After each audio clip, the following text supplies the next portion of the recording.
بسم اللہ الرحمن الرحیم۔ رمضان المبارک کا مہینہ ہم سے بے انتہا قریب آ چکا ہے اور اب اس کی ساعتیں شروع ہونے ہی والی ہیں۔ یہ وہ مہینہ ہے جس میں اللہ تبارک و تعالی نے قرآن مجید جو اس کا آخری کلام ہے اس کو نازل فرمایا۔ اس مہینے میں نیکیوں کا ثواب بہت زیادہ بڑھا دیا جاتا ہے اور اللہ تبارک و تعالی کی رحمتیں اس کے بندوں کے اوپر بہت بڑی تعداد میں نازل ہوتی ہیں۔ موجودہ حالات میں کورونا وائرس کی پریشانی پوری دنیا میں پھیلی ہوئی ہے اور ہر مسلمان بھی اس کے لیے فکر مند ہے۔ WHO کی طرف سے صحت کے تعلق سے بہت ساری ہدایات جاری کی گئی ہیں، جن میں سے ایک اہم ہدایت سوشل ڈسٹینس ہے، یعنی ایک دوسرے سے فاصلے پر رہا جائے۔ چنانچہ عبادت گاہوں میں اور مسجدوں میں اجتماع سے پرہیز کی تاکید کی گئی ہے۔ ایسے میں ہر مسلمان کا فرض ہے کہ وہ رمضان کی عبادتوں کو اپنے گھر میں رہ کر انجام دے، چاہے وہ 5 وقت کی نمازیں ہوں یا تراویح کا اہتمام ہو۔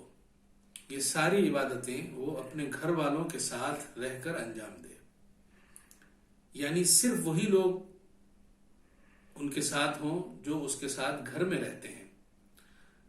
آس پاس کے دوسرے لوگوں کو اکٹھا کرنا یا کسی مجمع کو جمع کرنا، ان تمام چیزوں سے خاص طور پر پرہیز کیا جائے۔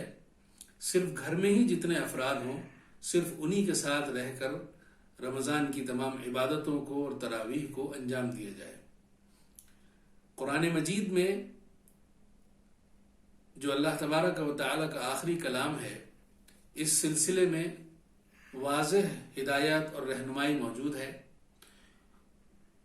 قرآن مجید کی پہلی وحی میں علم کا پیغام دیا گیا ہے، جس سے معلوم ہوتا ہے کہ اگر کوئی بات یا کوئی گائیڈ لائنز علم کی روشنی میں جاری کی جائے تو ایک مسلمان کو اس کی پیروی کرنی چاہیے، اس کو اختیار کرنا چاہیے۔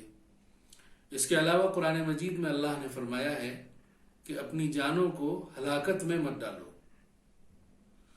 اسی طرح سے اللہ کے رسول صلی اللہ علیہ وسلم نے اپنی زندگی میں اپنی تعلیمات کے ذریعے سے ہمیں بہت ساری رہنمائی عطا فرمائی ہے۔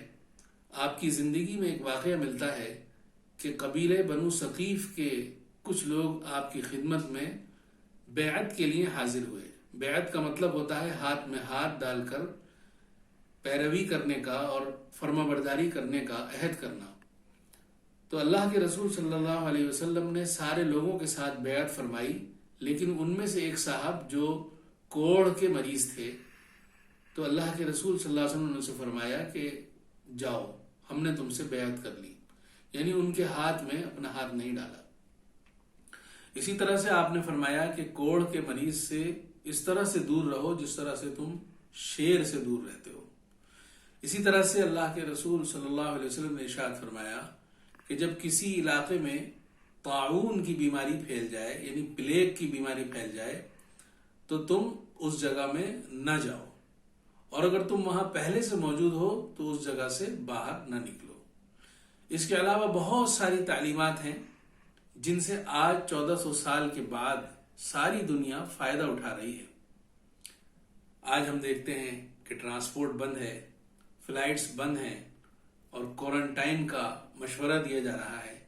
یہی وہ چیز ہے جس کے بارے میں 1400 سال پہلے ساری انسانیت کے رہنما حضرت محمد صلی اللہ علیہ وسلم نے توجہ دلائی تھی۔ بہرحال ہر مسلمان کا فرض ہے کہ وہ اس طرح کی تمام کوششوں میں تعاون کرے اور اپنے گھر میں رہ کر ہی رمضان کی عبادتوں کو انجام دے۔ جیسا کہ ہم دیکھ رہے ہیں، ہر مسلک کے علماء نے اور فقہا نے اسی کی تاکید کی ہے کہ سوشل ڈسٹینس کا اہتمام کیا جائے اور رمضان کی عبادتوں کو بھی اپنے گھر میں انجام دیا جائے۔ اللہ تبارک و تعالی سے دعا ہے کہ وہ ہمیں رمضان کی برکتیں عطا فرمائے اور پورے عالم سے اس بیماری کو دور فرمائے۔ وآخر دعوانا ان الحمد للہ رب العالمین۔